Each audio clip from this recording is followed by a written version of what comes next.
everyone, and welcome to the Launch and Prosper podcast. It's James and Alma Kern here. We run Linchpin Funnels, a full-service funnel building agency devoted to generating monthly recurring revenue machines for you. And today, we're here to talk about balancing family and work, which kind of sounds like a boring topic to talk about. But we recently had an experience with the conference. Conference, the Dan Kennedy Magnetic Marketing Super Conference, where I was away. And it was kind of turbulent for our family. Even our dog, who wants to make an appearance on this podcast. Hello. Yeah, hello. So we're here to talk about that and see what comes up. Feel free to join in on the comments, and love to get it going. Yeah.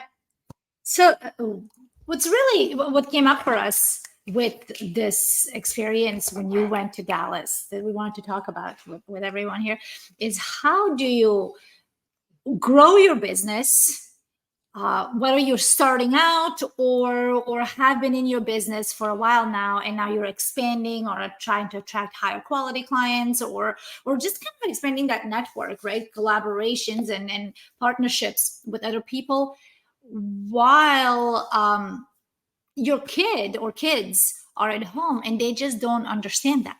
They need you, yeah.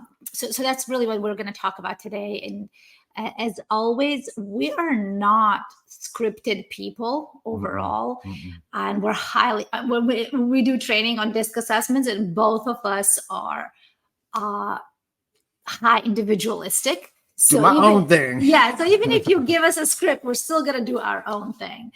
And kind of, when everybody's zigging, we're zagging. So it's just so that's kind of, this podcast is to reflect our personality and hopefully attract people who are like us.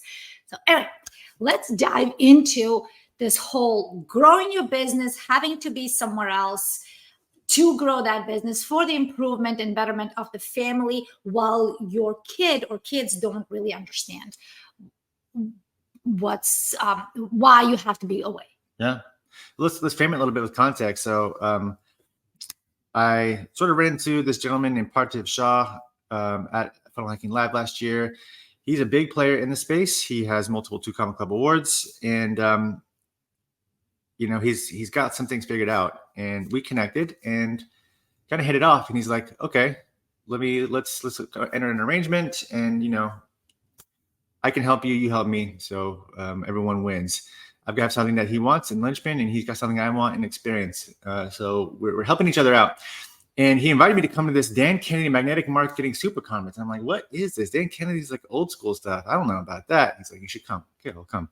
So it was kind of, within a period of like 2 to 3 weeks, I was like, this wasn't on my radar. And then all of a sudden it is on my radar and I'm going. So that in itself was disruptive to the family, where it's like, we had just gotten back from, we were actually still on vacation in Washington, D.C. when this idea came up.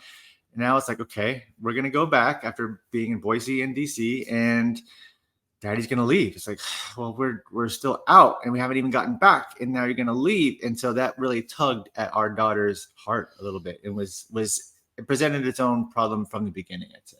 It did. Especially, with... to kind of give you a little bit of a backstory here, when I worked for Tony Robbins, I was gone quite a bit for a week at a time. And then when we moved from Florida to Asheville, James stayed in St. Pete for a couple of months, for almost 3 months. And we did see each other often. We saw each other twice a week at least. I'm sorry, once every 2 weeks at least.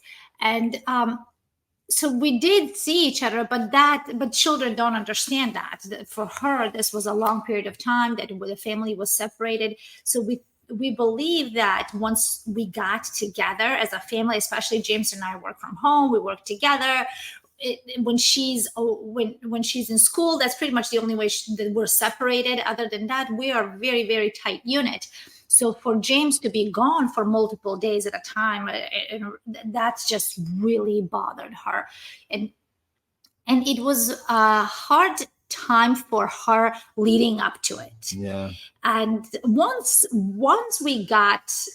James left, once he took off in the morning and she woke up last Wednesday and we were in school mode, things eased up a little bit. But really what this is about is how do you, when you are gone, knowing that your kid is upset and that your spouse has to manage the business from the other end and the family and the household and make everything normal, how do you handle that? Like, does that motivate you? Does that demotivate you? How does that feel for you as the one leaving? I know that it's disruptive, but I know that it's also important. I know that level ups come from an investment, they come from risk, they come from discomfort. So I'm okay with that on some level. And I think it's how you handle it before and afterward that really matters. So before I left, I had a special kind of date with Ella where we hung out downtown and we rode the motorcycle and just gave her some extra care and attention. And then when I got back, we had our own fun little excursion. So I feel like bookending the event with that and also staying connected during really helped because we FaceTimed at least once every day, twice some days. So, and when I did that, I saw that she really was fine. She really was. I mean, obviously she's in very capable hands with her mother. Like this is not an abandonment situation at all. But I think we played it well, but it still hurts. It still hurts. Like if you're a functioning person that has compassion, has a heart, you don't want to inflict additional emotional stress on your child. But at the same time, giving them healthy opportunities to grow, to experience some emotional discomfort in a loving, supportive environment is actually really healthy, I think. Absolutely. Yeah. Because when she experiences that separation, and as much as it hurts, she is being loved. Yes.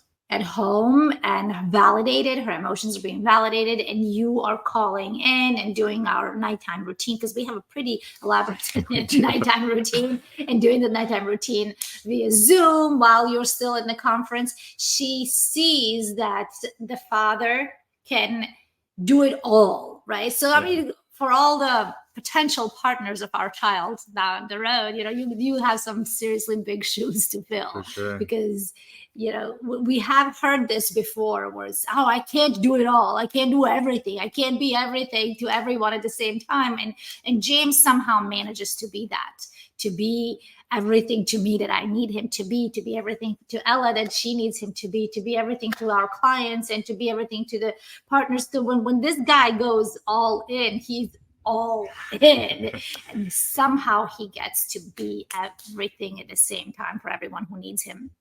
And she gets to see that, she gets to witness that, she gets to feel that, and it's an incredibly powerful way for her to navigate those strong emotions while being supported.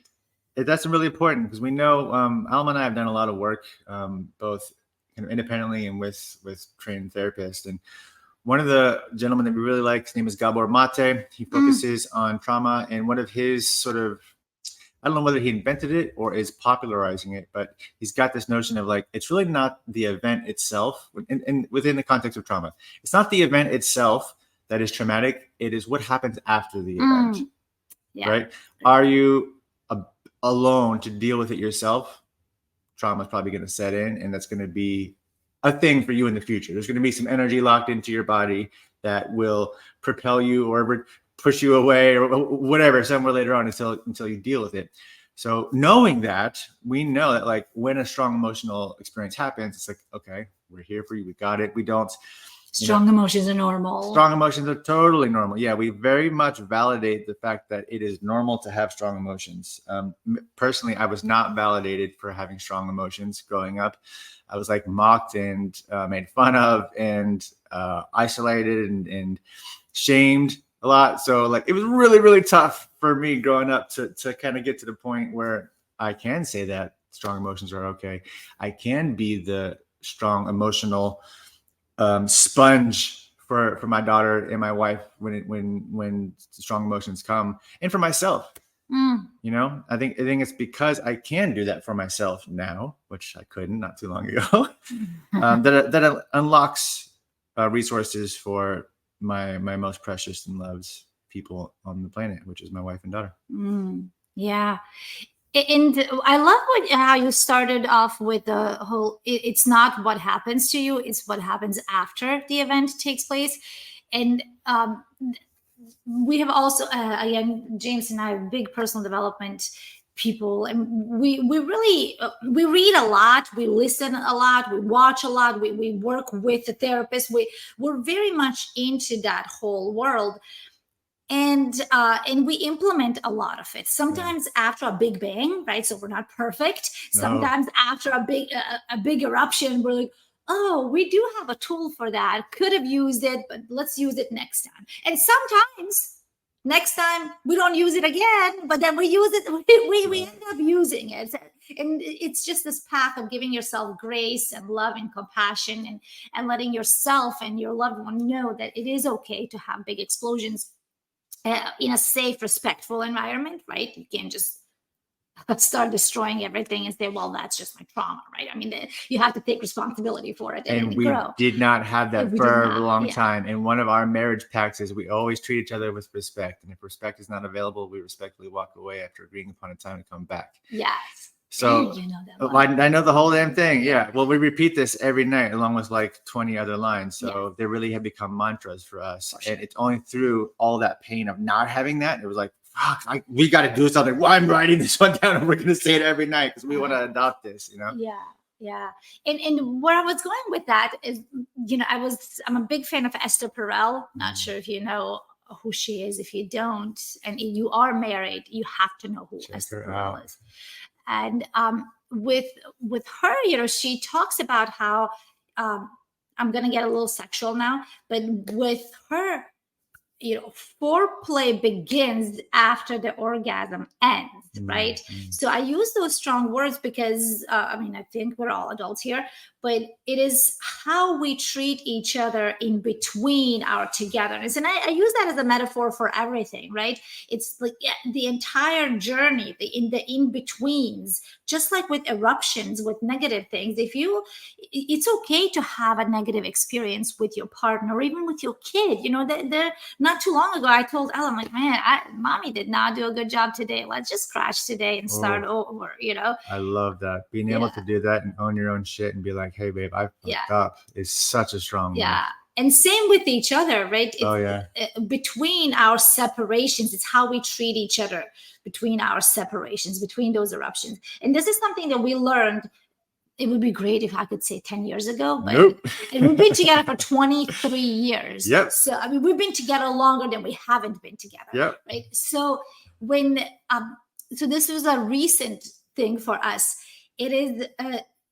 It's not, oh, let's be normal and then we have a negative experience. That is not the way to success, right? It's like, yes, we are going to have negative experiences. We're human. We have history. We have triggers. There's a whole bunch of stuff that takes place. So this time in between, let's make it count. Yeah. Let's make it amazing so that when that thing does happen, we can borrow from this beautiful pool of excellent experiences, right? Absolutely. So we all have this thing, and this may have been okay with a generation prior to us, but you know, I grew up with a single parent, so I never really got to witness the whole like healthy masculine and feminine. But my mom had to be both, so she was not very good at any of it either, right? It's kind of like diluted version of and that's just the truth, right? So when we have these, we have had this experience where it's like, oh, you know, I work, I bring home, I bring money, I don't cheat on you, I don't beat you, right? Right. All these basic things, right? So if you meet those basic needs of your partner, and whatever that means for your child, and then you have a bad experience or you go away for a number of days, it's not going to be good when you return. No. But if you go above those basics, when you say, yeah, that is a given, and I give myself to you, I kind of empty myself into this home every single day, day after day after day, and then you go away, then it's like, yeah, I miss that because it was great, and I can't wait to have that again, and we can get to this. I love that. What came up for me, like a consolidation of that, is this notion of like, I'm not doing this, I'm not doing that. Okay, so is the absence of abuse your ceiling or your floor? Mm. Right? Mm-hmm, mm-hmm. It's not like we're rising to the height of non-abuse. Mm-hmm. That is the floor that we stand on, and we are taller than that. We give more than that.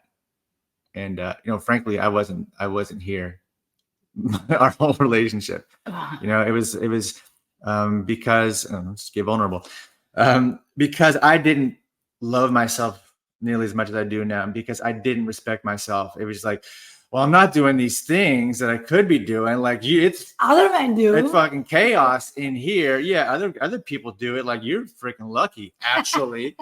It's like, no, bro, that's super immature. And then you wonder why your intimacy is bad, or why you're sporadic or your spouse kind of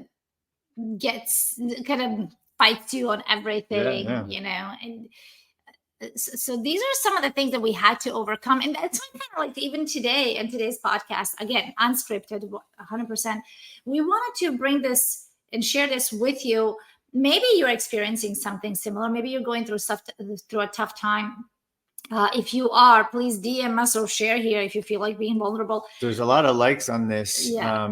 So I feel like it's resonating with a lot of people. Yeah. So definitely add comments if it resonates and if you're willing to do that. But yeah. For us, we feel like we have the right to talk about this because it's not something that we just read in a book and we're saying you should be doing this. It is something that we have lived. We were bad husband and wife. We were, and then we were okay, and then we were good, and then we were good for a long time, and then we got bad, and then we were good. So we were just kind of like this. I don't know, 4 to 6 on a scale of 0 to 10. Would you say? Yeah, 6 is the highest. Yeah. So we were swimming in that water. Yeah. And then we got really good. And when you're really good, and in my darkest times, when I would tell James, this is so hard, and he's like, yeah, but we're in a low space now, but our highs are so high, and that's why our lows feel so low. And he was the most positive one out of the two of us, and he was always like our cheerleader. Yeah. But and I would say, it hurts. This is really hard. It's like, yeah, because, just remember our highs. We used to be like this, but now we're like this. And there's that big contrast, right? Because you know how good it can be. So when it doesn't feel good, it's like, oh, it sucks. Will I ever get it back? Where is doomed? Yeah, like you kind of have this you're in this space of like despair and like before I didn't allow myself to get this low. Now that I'm here, fuck every decision that I made to allow this to happen. I'm going back to mediocre life. Thank you very much. Exactly, because this hurts. Yeah. And it's like you would say, the highs are not worth the lows. Yeah. And I remember at some point it was a great day for us. We were killing it in business and we were killing it relationally. And we had, and you said it was like your best day of your life or something like that. And then he got scared. He's like, oh crap, what if I can't be the husband that I was today, again, tomorrow, or ever, right? So it is, so that the what ifs, and we see that the what ifs are just the immature parts of us saying, is this safe? Because we see it with Ella, she and I, and this is, I know I'm putting all over the place right now, but Ella and I have traveled alone together, and we have gone away multiple times. So this isn't like the first time that we're separated as family, but this weekend, she and I are going on a mother-daughter trip to this awesome camp, which happens to be local. But moms and daughters travel from all over the world actually to this camp, and it just happens to be 30 minutes away from our house. But she's coming up with, she's afraid, especially because James was gone last week, but she's asking, what if the bunk bed falls, right? So her little 11-year-old mind is thinking of all the bad things that could happen. And when we as adults do that, we just know that that's just an immature part of us needing assurance, right? Needing love. Hopefully we know that if we've gone through the process to have a relationship with our inner parts, then we do know that. But if you don't know that, then you just feels like you are chaotic and crazy and needy and all over the place, and you might wonder what the hell is wrong with you, and you might then judge that thought, and you might just push everyone away from you to sort of protect yourself, and it can be a freaking storm if you're not leveled up to understand how this stuff works. Exactly. Yeah. So the whole thing, so when one of us, usually it's James, when one of us is gone and the other one has to be 100% parent, now we know how to handle that. And we're not 100% there. We're never going to get 100% because our 100% today could be 60% in 3 months from now. Because like, really, those are your standards? Come on, you can do better than that. Level up. Yeah, level up. But we know that with Ella specifically in these situations, our job is not to minimize her feelings. Our job is not to tell her it's okay, right? Our job is to actually say, you are having some seriously strong emotions, and strong emotions are good, because if you feel sad strongly, then you can feel happy strongly as well. If you're feeling scared strongly, then you can also have strong faith, right? So it's just, if you're having strong emotions overall, that means you're a strong person who can handle that. And that's something that was a recent discovery for us. Because for me, I was terrified of strong emotions. And what James said about 15 minutes ago, for me, strong emotions meant, I don't know how to get through this, because I was alone so much with my strong emotions. Even today, when I feel strong emotions, I'm like, oh, I need to go for a walk, or right, because I feel like I need to be alone. Where James would come to me and say, hey, I don't want to leave you now. I want to be with you. And that's, even if my immature part comes up and says, nah, I'm good by myself. I feel so loved. I feel like, wow, there is, my person is here for me. This isn't a joke. We're not pretend playing. We're not playing house or life. We're living life. And when one of us is gone, I genuinely believe that I used to have these fears of abandonment. Are you going to come back?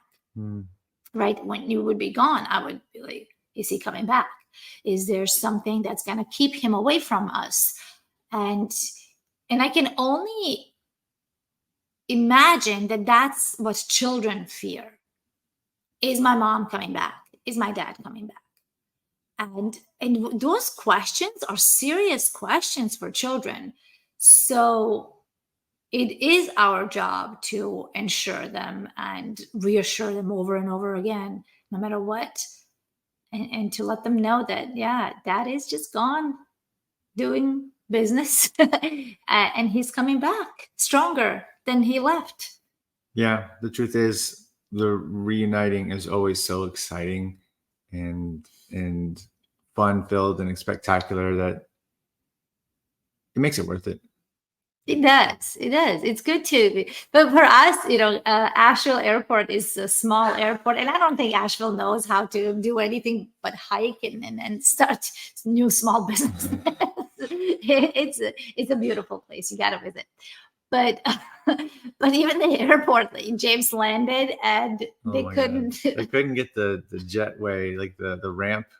It's a smaller airport, so they don't always have like the tunnel things. They have like the ramp on wheels. They couldn't get it to the freaking door. It took literally an hour for them to get it to the right side at the right height for us to leave the freaking plane. So it's kind of a disaster. Yeah, it was a disaster. So the anticipation, the texting, the keeping up, keeping in the loop, and all that, it was kind of fun. It was just that um, that pre-framing of what's to come. And then, I think the biggest lesson for children when you are gone on a business trip, as you're growing your business or starting your business now, this podcast is about entrepreneurial people leaving their 9 to 5 and how we did it and how we navigate through it. So as you're starting or growing your small business with children, it the right way to do it is to make it as if it can never happened, right? Like dive right into it with them. Do the one thing that only the two of you do. Like for us, as soon as James got home, he just kind of unpacked and whatever Didn't even just kind of left it unpack. in there. Yeah. Just and he and Ella have this thing where it's just the two of them. They go to this frozen yogurt place and they just he put his stuff down and Ella was getting sick and they just took off and they went to YOLO, it's called. They went to the frozen yogurt place and that was it. So for her, it was just like, okay, daddy's back home. We're back in business. I promised that when I got home, we would do that, because you kept your promise. Yeah, I kept my promise. So I think, the lesson, the takeaway is really to bookend it. Know that, be clear and communicate that this is happening. Don't try to spring it on them. Don't try to wait and then be like, oh, by the way, I'm going, because that's super destabilizing and scary, even though it's going to cause more pain over time, potentially. Mm-hmm. Being clear and upfront about it is super important. Also, build up before you go. Mm-hmm. Invest in your people, and this could be kid, this could be pet, this could be partner, it could be neighbor, friends, whoever it is that is going to be affected by your departure. Fill up ahead of time. Don't have the baseline be your ceiling. Actually extend above that and fill up. Keep in contact during the entire experience. It doesn't take a lot of time. Like I was in that conference, I was in that building 16 hours a day. I would come back for lunch and to go work out. But I always found time to connect, even as they were going on there'd own adventures. There'd be times that I would call them and they wouldn't be available, which was kind of cool. But we always connected. And then, be clear ahead of time what your reuniting is going to be like. What sort of either ritual are you going to reinvigorate? What are you going to do to kind of get back on track and actually commit and do it and then have some additional love time afterwards? Yes. And one final piece on that. This is also something that we learned the hard way. Expect a reintegration process to take place because you were gone. And now, even though it was only for a few days, while you were gone, your people created their own little environment, their own little ecosystem to navigate without you as the missing piece to this union. So there is, if you just drop in, it's disruptive, right? So as you come in, yes, the final step, keep your promise, do what you promised, and find your way into it. Kind of take the role of an observer and see, hey, what are they doing? How are they doing today? And let me integrate myself into it. Because now, a few days have passed. And in life, as Tony Robbins says, we're all dying or we're growing, right? So even though it's only been, in our case, 4 or 5 days, the other people still grew and so did you. So it's not just like, boom, we're back to normal. No, there's a new process that's taking place and you have to find your place in it. And then you can lead or whatever your role is in that family, but you can't just boom, fall into it and say, back to normal. You really can't. There is no normal. No, that's important. I didn't think about that, but you're right. There's a bit of an awkward feeling on my side where I'm like, okay, well, what are we doing right now? What's the family vibe? I missed the past 4 or 5 days. So routines always have these mild fluctuations and shifts. So it's like picking up where the routine is now. Like understanding the context of the stories that you don't understand, and trying to put, create memories so you can kind of just get back in alignment. And it can feel awkward. You can feel awkward for a half day or day. You can feel like you are left out. If you want to lean into that with your inner child, you can feel like, like abandoned. You can feel like you, there was another one that I was going to say, I can't remember now, but basically you can just feel hurt and like you're an outsider, and know that there's a little, like, some of that is true, and that's okay. And you'll get over it and just love and kind of observe. And then again, pour more love on the situation. Yeah. And there is science behind this too. I can't quote the person, but I did read that if a couple has been separated for, let's say, 3 months for whatever reason, it can take up to 6 months for them to get back into rhythm. Wow. So it takes twice as long Yeah. as the separation. And when we were separated as a family for about 3 months, even though we did see each other once every couple of weeks, we tried that. We tried to be all like, all right, daddy's finally home. Yeah. And it was messy. Yeah. It was really messy because we did not take that reintegration process. It took us a year. It took me a year to get back into my wife and daughter's good graces. And now today we're at the point where it's, elevated much past that, where when I drop Ella off at school, she routinely looks back and gives me a smile. Yeah. Yeah. So don't ignore that. That's the big piece. There's more to you. There's a lot more to you. Even if you think that you have reached your ceiling, there's always another level. Always. Yeah. And these pieces and these nuggets that we shared, these are simply our own experiences. And thank you for allowing us to be vulnerable here. And we know that this is it. Facebook doesn't delete stuff, so this is out there in the ether for all to see. For sure. Forever. And we're going to publish it on our podcast, so go check it out. Yes. Launch and Prosper on Spotify and all the other platforms. Yeah. And if you have any questions, really, and if you're not comfortable sharing them, or if you're going through something that we just shared, please shoot us a DM or an email or however you want to contact us. This is something that we take very seriously. This is something that we have worked our butts off. You can say ass. Our ass off. I don't know if Facebook allows that, but they'll allow my TikTok video is under review because I said shit on it. So I think I'm in TikTok jail now. Yeah. But so please share with us. There's no judgment. Having been together for 23 years, having not necessarily witnessed healthy environments, healthy unions in our lifetime, we have taken it upon ourselves to kind of model some of the more successful couples out there, like specifically Dad, as we call him, Tony Robbins and Sage. So that's kind of where we first started. We did Tony's Ultimate Relationship Program. I remember we were in Austin when we were listening to that. Oh, wow. That was a while ago. In the car, in the rental. And that was kind of scary for me because I recommended, I put it on and to see like, hey, how is this going to work for us? You like rate yourself. Like, are you like a 6, a 7, 8? And like, we were like 4s and 3s, I think. Yeah. We were not so good. So we know this journey. We there is no perfect partner. There is no soulmate that's just like, oh, look at that person. That's my soulmate.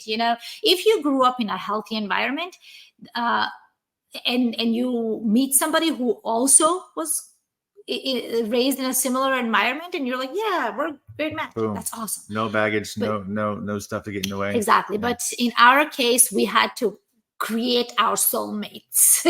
Well, there's that country song, soulmates aren't found, they're made. Yes. Love that freaking song. Yeah. So we really had to we had to become that for each other.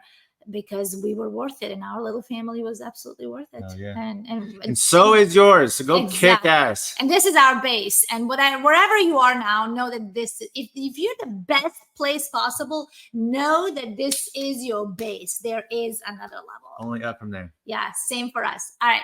We love you. We're grateful that you are watching along. And again, any questions on this topic, we will eagerly help out and share our experience. All good? All right. Bye, everyone. See you next week.